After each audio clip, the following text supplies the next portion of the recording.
Vamos a finalizar el tema 4 del programa de anatomía hablando de las alteraciones nutricionales. No obstante, antes de empezar directamente con esas alteraciones, vamos a analizar un poco qué consejos, qué normas generales se deberían tener a la hora de hacer una alimentación correcta. Y es que hoy en día existen una serie de errores en nuestra alimentación que hacen que la dieta que nosotros estemos ingiriendo sea totalmente inadecuada. Lo que hace falta es que lo que ocurre con esa dieta inadecuada es que el rendimiento físico, el rendimiento intelectual, la defensa ante determinadas infecciones se están resintiendo y están disminuyendo. Por eso deberemos de hacer dietas adecuadas. Igualmente, esta dieta inadecuada está haciendo que se prevea que la vida media de los niños que están ahora mismo realizando este tipo de dieta vaya a disminuir si no se adoptan una serie de medidas dietéticas correctoras para evitar ese tipo de alteraciones. ¿Y a qué errores en concreto nos estamos refiriendo? Bueno, pues me estoy refiriendo fundamentalmente a errores como no desayunar o hacer un desayuno muy escaso, prácticamente un derivado lácteo y poco más, a el abuso actual que existe a la hora del consumo de comida rápida tipo burger o tipo menú, al hecho del aumento de las comidas precocinadas que se están utilizando al incorporarse la mujer a la vida laboral y perder ese rol dentro de la unidad familiar, pues queda menos tiempo para cocinar, la cocina se hace entre todos los miembros de la familia y muchas veces pues se recurre a eso, a comida rápida, a comidas precocinadas, a con dietas no totalmente adecuadas. Y además se están consumiendo en la actualidad dietas con un gran aumento de calorías y sobre todo se está desequilibrando el consumo hacia el aumento de las proteínas. Entonces, el hecho de tomar dietas hipercalóricas y dietas hiperproteicas también se puede considerar un error. La falta de tiempo para cocinar, que ya lo hemos dicho, es decir, la sociedad está cambiando su manera organizativa y está haciendo que esa parte de las labores domésticas pues quede en un segundo plano y está faltando mucho tiempo para las cocinas. Y se están globalizando las costumbres culinarias. De hecho, ya no existe tan típicamente comidas especiales de cada tipo de país, de geografía, de región o de nación, sino que se están globalizando y podemos, pues con toda facilidad en cualquier localidad española, pues tomar comida tailandesa, comida china, comida japonesa, comida hindú, comida mexicana, porque se está globalizando todas las costumbres culinarias. ¿Qué consejos se podían dar para que consiguiéramos una dieta adecuada?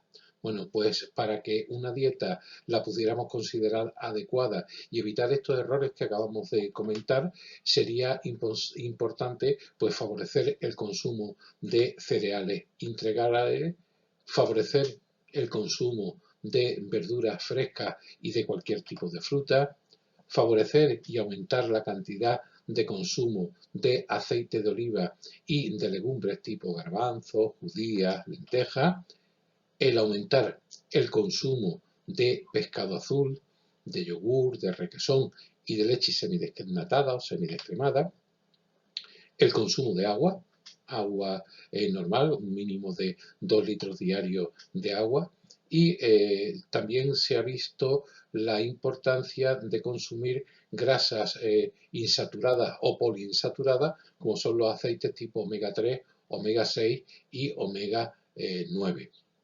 También es importante el consumo de probióticos y de fibra con el objetivo de evitar determinados tipos de enfermedades. Los probióticos con la función, con el objetivo de resembrar la macrobiota, la flora intestinal, y la fibra con el objetivo de que no queden restos en el intestino grueso que puedan favorecer la aparición del cáncer de colon. Por lo tanto, veis que existen una serie de sustancias, de nutrientes, de alimentos que serían adecuados a aumentar la cantidad.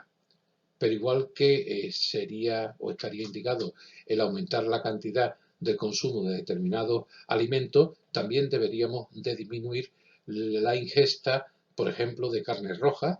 Sería mucho mejor comer aves tipo pollo o tipo pavo, disminuir la ingesta del consumo de mariscos, disminuir la ingesta de preparados industriales, disminuir la ingesta de azúcares refinados, de bollería industrial, de este tipo de alimentación precocinada al cual nos estamos habituando, el consumir con raciocinio, con lógica, los derivados lácteos como las natas, las mantequillas, las cremas y los helados, disminuir la cantidad, la ingesta de embutidos y no utilizar en demasía la sal, el cloruro sódico, por la cantidad de efectos secundarios, de patologías que puede producir.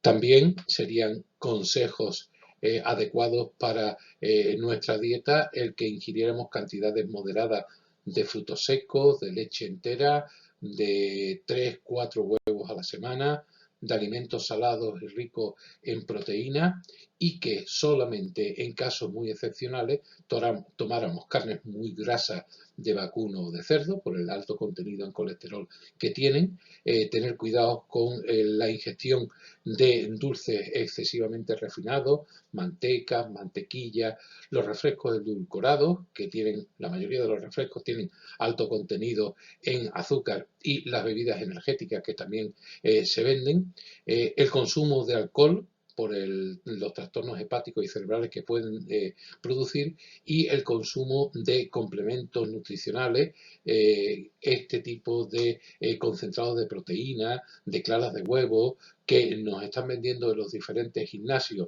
con el objetivo de producir el culto al cuerpo, y que sin darnos cuenta nos están produciendo graves trastornos orgánicos. Por tanto, como resumen, podríamos decir que para que la dieta fuera adecuada, en general tendríamos que hacer una ingestión fraccionada del alimento en 4 o en 5 tomas diarias. Deberíamos en nuestro consumo habitual evitar los conservantes, colorantes y aditivos, que también deberíamos evitar la cocción excesiva de los alimentos, que debería de ser a la brasa, hervido o al horno, evitando los fritos. Y ahí tenéis una imagen que he encontrado en internet, donde veis cuál es el tipo de dieta inadecuada que estaríamos consumiendo en la actualidad, pues en torno a 1000 calorías, simplemente una hamburguesa, unas patatas fritas y un refresco de marcas comerciales, que nos pueden llevar a consumir 31 gramos de proteína, 41 de grasa, 152 de hidratos de carbono y 1300 miligramos de sodio, frente a una dieta sana de un pescado, por ejemplo, con atún, con arroz blanco, con una ensalada de frutas y de verduras con determinada cantidad de agua, que tiene justo la mitad de calorías, 500 calorías, con 46 gramos de proteína, 12 de grasa, 59 de hidratos de carbono, veis a diferencia del menú no adecuado, y 400 miligramos de sodio. Esos serían los consejos generales para hacer una dieta adecuada. Y dentro de la dieta más adecuada, pues tenemos que fomentar la dieta mediterránea. ¿Por qué? Porque la dieta, diferentes estudios epidemiológicos han demostrado, sin lugar a dudas, que las dietas tradicionales son muchísimo más saludables que las dietas actuales. Las dietas tipo mediterránea o las dietas tipo orientales, que tienen alto contenido en vegetales, en pescado, en aceite, con pocas carnes y con poca grasa, son mucho más saludables desde el punto de vista médico que las dietas habituales de ahora. Este tipo de dietas, como ya os he dicho, epidemiológicamente mejoran la esperanza de vida, disminuyen sobre todo el riesgo cardiovascular, el de producir infartos o alteraciones vasculares a nivel cerebral, gracias a su enorme variedad y gracias a no dejarnos llevar por moda anglosajona y sobre todo por tipos de conductas alimenticias no adecuadas que se dan en otros países, fundamentalmente en Sudamérica y en Hispanoamérica. La dieta mediterránea tradicional, como vosotros sabéis, se basa fundamentalmente en el consumo de lo que hay en la franja mediterránea, que es fundamentalmente toda la parte de España e Italia, inclusive pues en Grecia o Turquía. Son una dieta que se basa en el consumo fundamentalmente de aceite de oliva, en el consumo de cereales, fundamentalmente el trigo, en el consumo de pescados, al ser la mayoría países costeros, de legumbre, de frutas y hortalizas de la huerta y en menor cuantía de productos cárnicos y de lácteos. Aquí tenéis una imagen típica de lo que sería una mesa andaluza que es rica y que es parangón de la dieta mediterránea. Para finalizar este apartado, en la Universidad de Harvard hicieron este plato para comer saludable que es interesante que lo veamos, sobre todo, y que nos fijemos en las proporciones de los integrantes de este plato. En esta universidad inglesa concluyen de que la dieta sería lo que está incluida en este plato, que debe de llevar, aparte de los contenidos del plato, aceites saludables tipo aceite de oliva para cocinar ensaladas en la mesa, limitando la margarina y la mantequilla. Vosotros sabéis que en los países anglosajones la mayoría de los productos se fríen con mantequilla, y no olvidarnos nunca del agua en forma de agua o en forma de infusiones, limitando la leche y el lácteo a 1 o 2 porciones al día.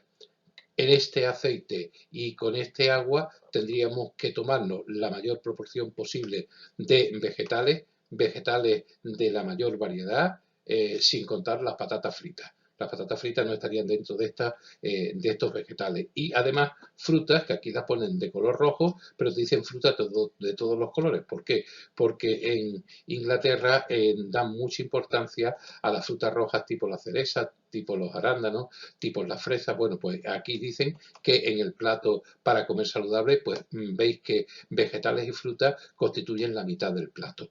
La otra mitad del plato pues sería fundamentalmente granos integrales y proteínas saludables, granos tipo cereales integrales como el pan, el trigo, la pasta, el arroz, con límite a los granos refinados como el arroz blanco y el pan blanco.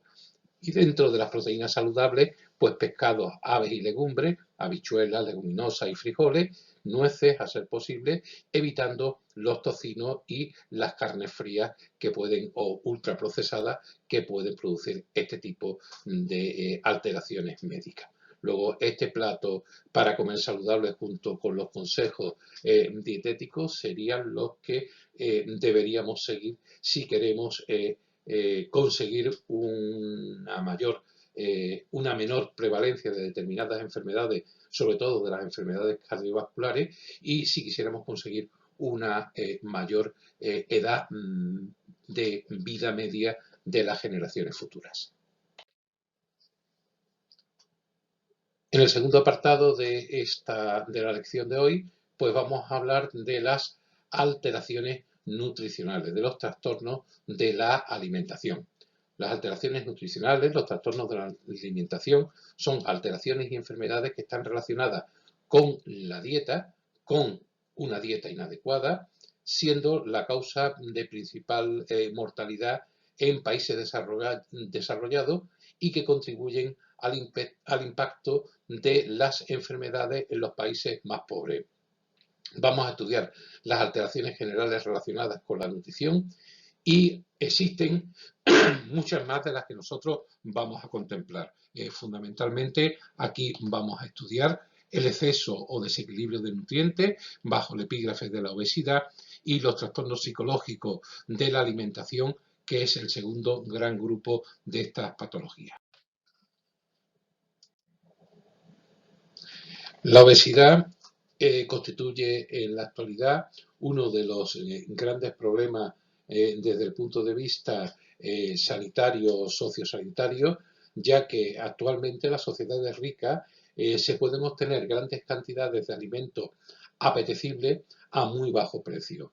¿Esto qué va a hacer? Pues que esos alimentos apetecibles, inclusive apetecibles porque se les ha inducido químicamente el hecho de que nos apetezca más su consumo y su bajo precio, hace que se consuman en gran cantidad. Eso hace que el tomado en exceso, esas determinadas sustancias puedan causar enfermedades y lleven a producir el trastorno más importante, que es la obesidad, que actualmente parece que afecta al 25% de la sociedad desarrollada. Bueno, pues parece que el 25% dentro de los países desarrollados de los individuos que hacen este tipo de alimentación, pues son individuos que tienen un índice de masa corporal superior al que deberían de tener en una proporción de 1 a 4. De cada 4 personas, una es obeso o va a tener tendencia a ser. En este gráfico podéis observar claramente cuál es la incidencia de la obesidad a nivel mundial. Y lo que nos indican los dos, tanto el de arriba como el de abajo, es la cantidad de calorías consumidas por cápita, por persona y por día entre 1961 a 2003. Evidentemente hay un código de colores, los colores más amarillos, en cuanto el amarillo es más clarito, significa que consumen menos cantidad de calorías, y los colores más intensos, los colores rojos, son los que consumen mayor cantidad de calorías, y la media estaría en el color naranja, que es en torno a 2.200 kilocalorías por persona y día. Bueno, pues este sería el mapa en 1961 y este es el mapa en los años 2000, 2010, 2005. ¿Qué nos vamos a encontrar? Pues nos vamos a encontrar que prácticamente en África la cantidad de calorías que se consume tanto en África como en Asia es inferior a la media, lo mismo en Sudamérica. Ya en los años 60 en América del Norte y lo que sería en Europa, el consumo de calorías era mayor, pero estaría en torno a la media de 2.000 calorías por persona y día. En cambio, si lo comparamos en la actualidad, veis que han subido muchísimo el consumo de calorías, sobre todo en Norteamérica, ha aumentado también en Sudamérica, ha aumentado también en el norte de África, ha aumentado muchísimo en España, en Francia y en Italia, donde veis que el consumo es muy superior. Insisto en el 25% de propensión de esas personas a padecer obesidad en este tipo de países. En países desarrollados es mucho más frecuente encontrarnos personas con obesidad. ¿Por qué hay más personas con obesidad? Bueno, pues las causas del sobrepeso y de la obesidad puede deberse inicialmente, por ejemplo, pues al exceso de consumo de alimentos ricos en energía, de azúcares. Los individuos de estas sociedades van a consumir dietas ricas en azúcares refinados, en dulces, en refrescos, y además van a disminuir drásticamente la actividad deportiva. Este tipo de conductas llevan a la aparición fundamentalmente de una enfermedad que es la diabetes.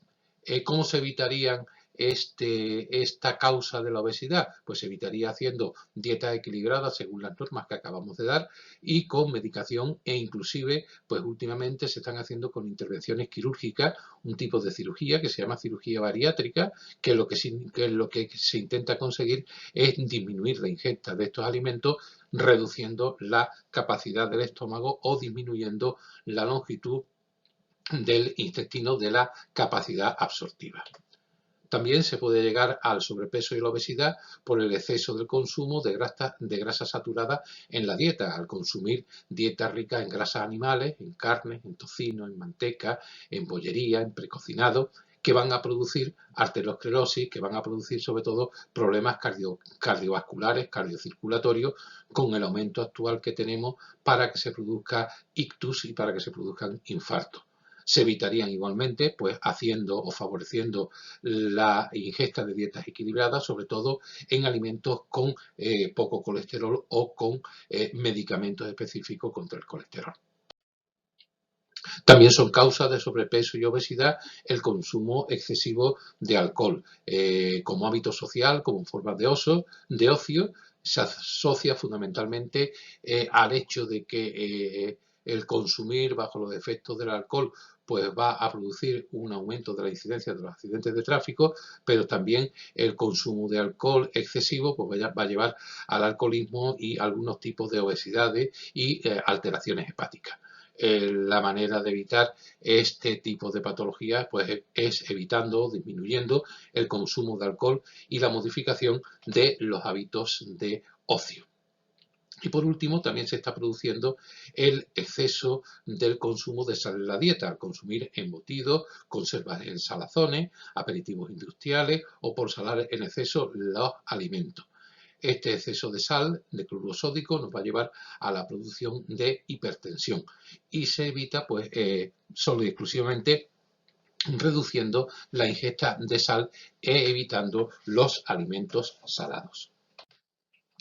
¿Cuáles son los peligros que ofrece la obesidad? Pues como ya hemos dicho, el obeso tiene más tendencia a que se le produzcan enfermedades cardiovasculares como ictus, infartos.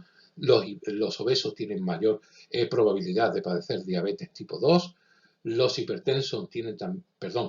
obesos también tienen más posibilidad de tener hipertensión arterial. Los obesos también tienen más propensión a padecer una enfermedad que se llama apnea del sueño, tienen también más propensión a tener ictus. Como tienen sobrecargadas todas sus articulaciones, desarrollan con muchísima mayor facilidad osteoartritis. También es muy frecuente algún tipo de cáncer, fundamentalmente el tipo de cáncer de colon. También tiene más tendencia a padecer determinadas afecciones dermatológicas, como algunos eczemas y algunas dermatitis, y problemas gastrointestinales, problemas digestivos de tipo general. Como veis, aunque antiguamente se tenía que la persona con exceso de peso o con mayor peso significaba que era de mayor clase, de mayor estrato social y tenía mayor prestigio social, hoy actualmente la obesidad se ha convertido en uno de los mayores peligros para nuestra salud. Por el lado contrario a la obesidad, tenemos un grupo de trastornos que se llaman trastornos psicológicos de la alimentación, que también se llaman trastornos de la conducta alimentaria, que son un conjunto de trastornos psicológicos que se manifiestan en la ingestión de alimentos y causan problemas asociados a este régimen alimentario alterado, ¿vale? Son trastornos que van a restringir de manera drástica la ingesta de determinados tipos de nutrientes. Actualmente, sobre todo en sociedades más desarrolladas, en países más desarrollados, tienen una incidencia alta, si bien no es muy importante, sí es en el mundo desarrollado estadísticamente significativo, y dentro de estos trastornos de la conducta alimentaria, pues vamos a tratar los dos más frecuentes, que son la anorexia y la bulimia. Vamos inicialmente a intentar clasificarlo. Digo intentar porque es muy difícil en ocasiones encasillar a una persona en un tipo concreto de trastornos de la alimentación. Pero desde el punto de vista académico podemos decir que hay dos tipos: la anorexia, que puede ser de tipo restrictiva o de tipo compulsivo purgativo, y en segundo lugar tenemos la bulimia, que también puede ser de tipo purgativa o de tipo no purgativa. Y después tenemos una serie de trastornos no especificados. Vuelvo a insistir que muchas veces hasta a los profesionales les cuesta trabajo clasificar el tipo de trastorno alimenticio que tiene una persona en anorexia o bulimia, restrictiva, compulsiva, purgativa o no purgativa. Y muchas veces pues hablamos de trastornos mixtos de la alimentación o de trastornos no especificados. ¿Qué es la anorexia nerviosa? Bueno, pues la anorexia nerviosa es un desorden alimenticio que consiste en un miedo real y desmesurado a engordar. teniendo una imagen distorsionada de su propio cuerpo. Se ve muy gorda aunque tenga un peso normal o inclusive cuando tenga un peso por debajo del normal, y lo que hace es que limita de manera drástica la cantidad de alimentos que ingiere. Y eso es debido fundamentalmente a esa imagen distorsionada que tiene de su propio cuerpo. Como hemos dicho, hay dos tipos de anorexia: la anorexia restrictiva, que intenta bajar el peso solo con la dieta y con mucho ejercicio físico, o la purgativa, que es a esa restrictiva se le ayuda pues provocando el vómito e ingieren purgantes para ayudar a perder esa cantidad de alimento o de líquido. Este tipo de patología se suele dar en personas que tienen una baja autoestima y que le dan muchísimo valor a la imagen corporal, que le dan muchísimo valor a la parte física del cuerpo. Suele comenzar a edades tempranas de la vida, entre los 13 y los 18 años, y es mucho más frecuente en chicas que en chicos: 93% en mujeres, un 7% en chicos. Y además unas mujeres con una serie de características muy específicas desde el punto de vista psicológico. Suelen ser personas muy minuciosas, con mucho autocontrol, con un buen rendimiento desde el punto de vista intelectual, que empiezan en un momento determinado a preocuparse excesivamente por el peso y que no hablan de otra cosa, que esto le lleva a cambios de conducta, a cambios de horario, a cambios de costumbre, y empiezan a bajar de peso de manera importante y parecen no ponerse límite. Personas que tienen cambios de humor sin causa aparente, con pérdidas sucesivas ante la menstruación. El tratamiento, bueno, pues puede ser ambulatorio o hospitalario. Tratamiento ambulatorio: si no hay episodio de bulimia, que no hay vómito, que hay un buen comportamiento y una buena ayuda familiar y una buena colaboración por parte de la enferma. O se puede llegar al internamiento si la desnutrición es muy grave, si hay desórdenes psíquicos importantes o si los lazos familiares o la familia no te apoyan.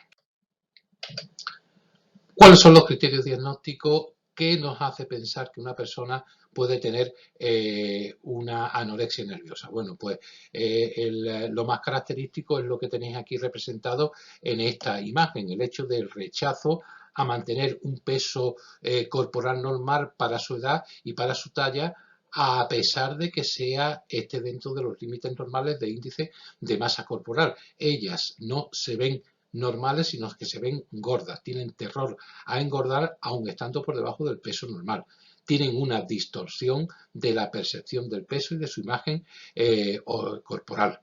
Y a esta sensación personal pues empiezan ya trastornos físicos, como son las irregularidades menstruales, en la desaparición de la regla, la restricción de alimentos, especialmente con los altos contenidos calóricos, y hacen una dieta muy restringida, y en ocasiones cuando la enfermedad va degenerando pues aparecen purgas o vómitos provocados con la ingesta de laxantes, de diuréticos y haciendo un ejercicio muy intenso. Esas dietas y estos rituales pues hacen que socialmente también estas personas empiecen a aislarse. ¿Qué problemas se le asocian a la anorexia? Pues si esta conducta persiste en el tiempo, pues pueden llevar a desnutrición total, a lo que nosotros los médicos llamamos caquexia. Aquí tenéis dos ejemplos específicos. Este chico, he puesto chicos para que veáis que también es una enfermedad no frecuente, pero sí probable en varones. Llega a este estado de desnutrición, o este chaval llega a este estado máximo de desnutrición. Bueno, pues cuando ya se llega a la desnutrición pueden aparecer síntomas depresivos por la limitación, como ya he dicho, de su vida social, irritabilidad, insomnio, trastorno obsesivo compulsivo en relación a la comida y a otras áreas. Son monotemáticos en el tema de la nutrición, en el tema de las dietas, en el tema del comportamiento, y esa nutrición pues le lleva a tener una debilidad extrema, a desarrollar lesiones y fracturas con enorme facilidad, a la aparición de inflamaciones en los tobillos, de edema en los tobillos, como ya hemos dicho, falta de regla, aparición de una distribución anormal del vello en la cara, en los brazos y en las piernas, la piel seca, dolores de cabeza y pérdida de conocimiento. Como podéis imaginar, estos trastornos anoréxicos llevados al estado extremo pueden llegar a producir la muerte, el fallecimiento de la persona, de la mujer que lo padece. Segundo tipo de trastorno de la conducta alimentaria que vamos a estudiar es la bulimia.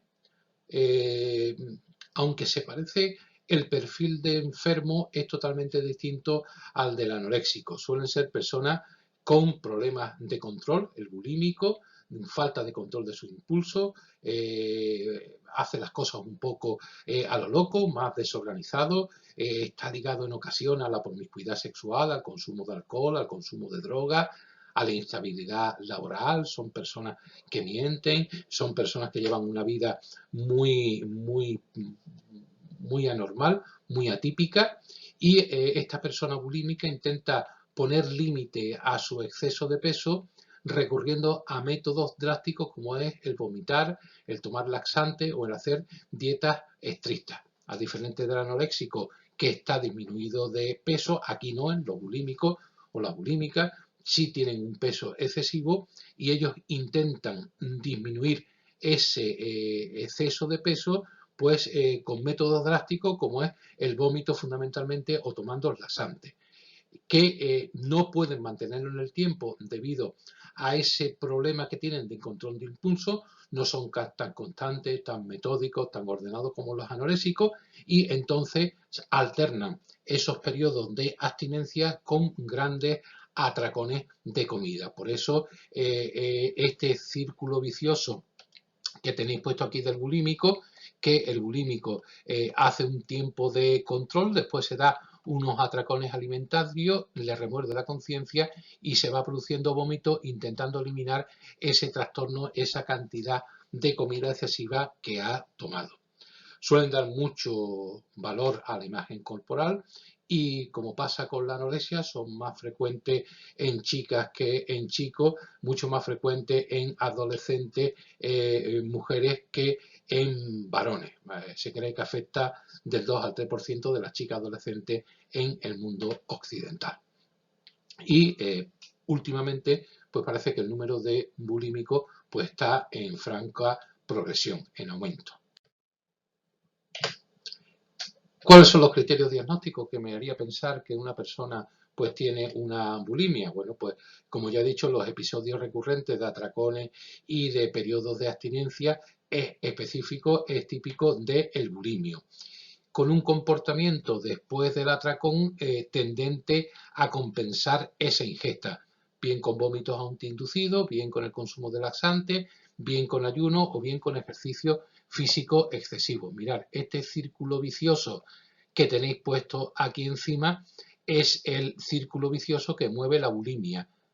El individuo o la persona se encuentra con exceso de peso, hace una restricción calórica, esa restricción calórica no la puede mantener en mucho tiempo, le aparece mucha hambre, hace un consumo compulsivo de los alimentos, ese consumo compulsivo de los alimentos le lleva a un sentimiento de culpa, hace que se purgue, que se pueda producir vómitos, que pueda consumir laxante, que pueda hacer mucho ejercicio físico, que le lleva nuevamente a la restricción calórica. Y en ese círculo vicioso es en el que se ve inmerso el paciente o la persona con bulímica. Estos pacientes tienen además un deseo obsesivo de información acerca de la obesidad, acerca de las dietas, continuamente están buscando en internet remedios, dietas milagros, dietas sorpresivas para bajar de peso y se suelen combinar muy bien con trastornos del estado del ánimo, porque hemos dicho que son personas pues con ansiedad, con fatiga, con palpitaciones, muy lábiles desde el punto de vista emocional.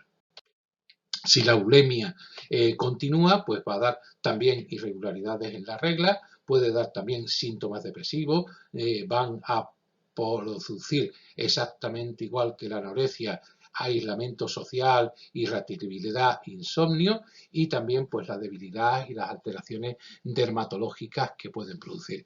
Os pongo aquí esta imagen de estas dos chicas. Estas dos chicas eran chicas dos gemelas norteamericanas, que las dos fallecieron por bulimia y por ser imposible controlar este tipo de trastorno. ¿Cómo diferencio la anorexia de la bulimia? Os dais cuenta de que os he dicho que en muchos aspectos se pueden coger y se pueden solapar los mismos síntomas. Bueno, pues con colaboración de alumnos de otros años hemos preparado este cuadro que de una manera muy estereotipada, muy circunscrita, nos puede hacer ver cuáles son las principales diferencias. Por ejemplo, primer concepto, forma de comer y cantidad de comida. En el caso de la bulimia hemos dicho que comen por atracones, comen de forma incompulsiva, tienden a comer mucha cantidad de comida en poco tiempo, inclusive esconden la comida. En cambio, los anoréxicos, las anoréxicas, tienen una conducta alimentaria restrictiva. Comen siempre poquita cantidad de comida, no se pegan a atracones. Eso es más típico de la anorexia. En cuanto a la conducta con la comida, la bulimia van a provocar siempre vómitos con abuso o no de laxante, de diurético, teniendo como característica el hecho de acudir al lavabo justo después de comer, pues, para producirse el vómito. En algunos casos, algunas personas pues son capaces de deducir que son bulímicos mirándole el color de las uñas de los dedos, que de tanto producirse el vómito amarillean por el ácido clorhídrico que se va a expulsar. En cambio, el anoréxico no suele producirse los vómitos, salvo en estadios finales, porque tiene rituales con la comida, como el de contar las calorías, el cortar, el descuartizar la comida en trocitos muy pequeños, ir comiéndolo en pequeña cantidad, esconderla, tirarla, dejarla para no tomarla o esconderla debajo de ropa holgada. Con respecto al ejercicio físico, que sería otro aspecto diferencial, el bulímico siempre es hiperactivo, siempre tiende a producir gran cantidad de ejercicio, y además, como nos encontramos con personas con altos niveles de ansiedad, pues bueno, pues es normal que estén muy nerviosos. En cambio, el anoréxico inicialmente también son hiperactivos, pero cuando van entrando en la caquexia, cuando van entrando en la desnutrición aguda, pues caen en la adinamia, que es pues prácticamente la lipotimia, el hecho de no poderse mover, de no poder hacer una actividad normal. El control de peso en los bulímicos, si hay cambios bruscos de peso, tanto para de aumento como para disminución. En cambio, el anoréxico mantiene el peso siempre por debajo de lo normal, diciendo que está gordo, que tiene exceso de lo normal. No eres capaz de hacerle razonar que un chico o una chica con 1,80 m que pese 38 o 39 kilos está delgado. Dirá siempre que está gordo, pero siempre mantendrá el peso. En cuanto a las características psicológicas, pues ya lo he estado diciendo, los bulímicos son poco controladores, tienen miedo a engordar, padecen de ansiedad por la comida, alternan atracones con vómitos. En cambio, los anorésicos son muy controladores, son muy perfeccionistas, tienen miedo a engordar, adelgazan, dejando exclusivamente de comer, pero son mucho más controlados. Suelen ser chicos o chicas con notas excelentes porque creen en la perfección, tanto en lo académico como creen en la perfección en lo físico. ¿Por qué aparece en un chico o en una chica aparentemente normal, hace que aparezca una anorexia o una bulimia? Bueno, pues hay factores biológicos, como es el de ser chica, hemos dicho que incide más en mujer que en hombre, en la pubertad o en la adolescencia, y muchas veces la aparición de la regla con un índice de masa corporal muy alto o bajo hace que empiece a fraguarse este tipo de patología. Patología que tiene también una base psicológica, en su baja autoestima, en el perfeccionismo, en la hiperresponsabilidad que tiene. Muchos de estos pacientes tienen trastornos afectivos, son inestables emocionalmente, padecen mucha ansiedad y elevado rendimiento escolar y con sobrecarga de actividades en lo escolares y en lo deportivo.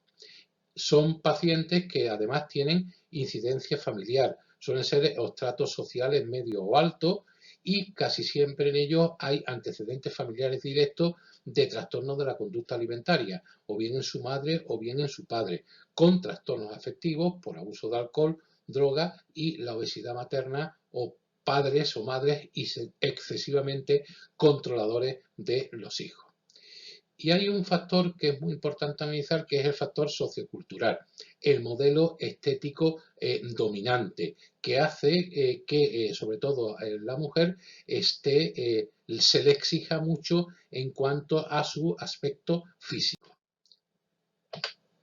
Los estereotipos de belleza actuales, lo que sale en los anuncios, no es sin lugar a dudas la Barbie gordita, sino que es la Barbie excesivamente delgada. De hecho, la Barbie ha dejado de fabricarse con ese tipo de modelo. ¿Por qué? Porque le estaba infligiendo un tipo de factor físico a las niñas que no era adecuado. Más cuando normalmente se ignora que los estereotipos de belleza han cambiado a lo largo de la historia, a lo largo de la evolución, y han pasado de mujeres excesivamente delgadas a mujeres más voluptuosas, de mayor peso, de mayor índice de masa corporal que las actuales. Aun en el mismo siglo XX, los modelos estéticos, los cánones de belleza en la mujer han variado muchísimo. Bueno, pues hay muchas chicas que se dejan llevar por la famosa talla 38, que hace que sea lo que provoque el hecho de entrar en una determinada anorexia. La publicidad de dietas milagrosas, de dietas que reducen gran cantidad de peso en poco tiempo, en una sociedad excesivamente muy competitiva, donde solamente triunfan los números uno no solamente en conocimiento o en saber o en carrera, sino también los números uno en belleza.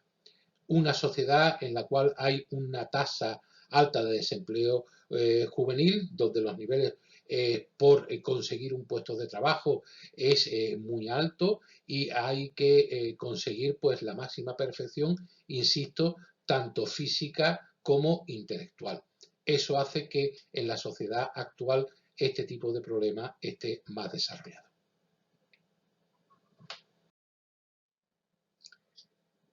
Otros factores desencadenantes, como ya hemos dicho, pues la aparición de las reglas, el conflicto con el grupo de amigos o amigas en la cual se encuentra integrado, el fracaso escolar real o subjetivo, es decir, que a lo mejor el fracaso es que en una determinada asignatura, en vez de sacar un 10, ha sacado un 9,5, y eso se considera un fracaso.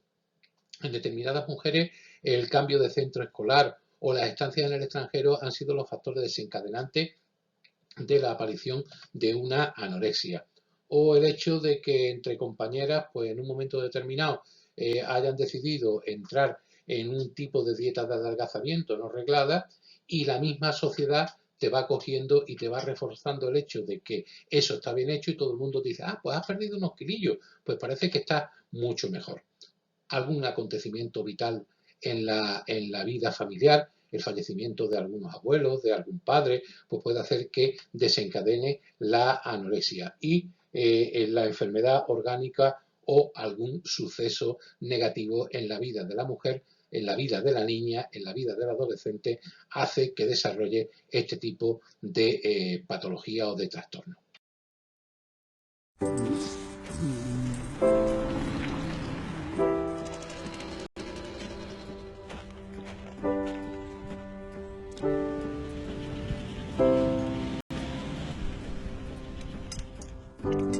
Why does life sometimes feel so wrong? Like running in circles and you don't belong. I always knew that this day would come. It's time to break free, meet me on the run. But what am I running from? And I look up to the open sky, hopes in my heart, dreams in my eyes. Will I ever make it right this time? And all